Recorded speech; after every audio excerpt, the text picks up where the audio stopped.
আল্লাহ তাআলা বলেন ইয়া আইয়ুহাল্লাযীনা আমানু ইযা নুদিয়া লিস-সালাতি মিন ইয়াউমিল জুমআতি ফাসআউ ইলা যিকরিল্লাহি ওয়া যারুল বাইত।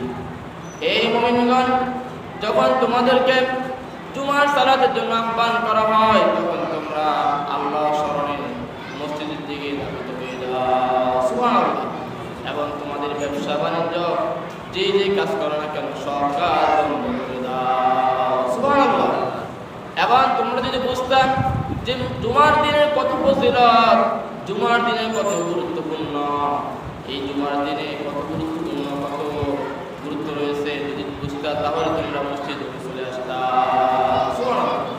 আল্লাহ তাআলা অন্য জায়গায় ইরশাদ করেন ওয়াসারিউ ইলা মাগফিরাতিন মির রাব্বিকুম ওয়া জান্নাতিন আরদুহাস সামাওয়াতু ওয়াল আরদু উইদ্দাত লিল মুত্তাকিন। আল্লাহু আকবার।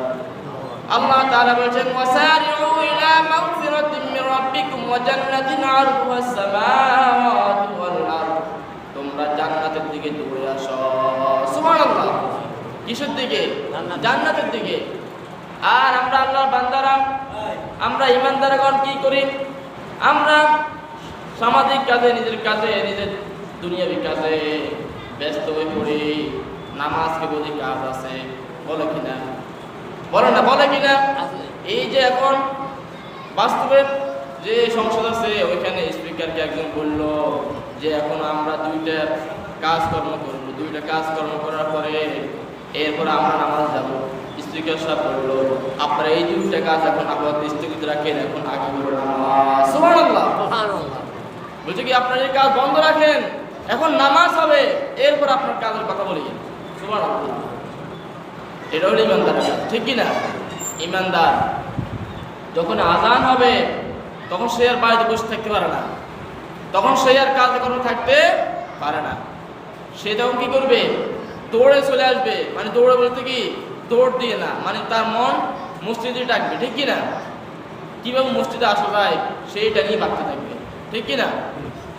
যিনি ইমানদার হবে, যিনি আল্লাহকে ভয় করেন, তাকওয়াবান হবে, তিনি এক ওয়াক্ত নামাজ পড়ার পরে পরের ওয়াক্তের জন্য প্রস্তুত থাকে। সুবহানাল্লাহ। এক ওয়াক্ত নামাজ পড়ার পরে, জোহরের নামাজ পড়ার পরে তখন তিনি মনে মনে ভাবে আবার কখন আসর আজান দিবে, কখন আমি আসর নামাজ পড়বো, এই চিন্তা নিয়ে তিনি সবসময় ফিকির করতে থাকে। সুবহানাল্লাহ। অন্য কাজ করেন, কান থাকে সব সময় মসজিদের দিকে, যে মুয়াজ্জিন যখন বলবে হাইয়া আলাস সালাহ, হাইয়া আলাল ফালাহ, ওই ইমানদার সব সময় এই হাইয়া আলাস সালাহ, হাইয়া আলাল ফালাহ শোনার জন্য প্রস্তুতি নিয়ে থাকে।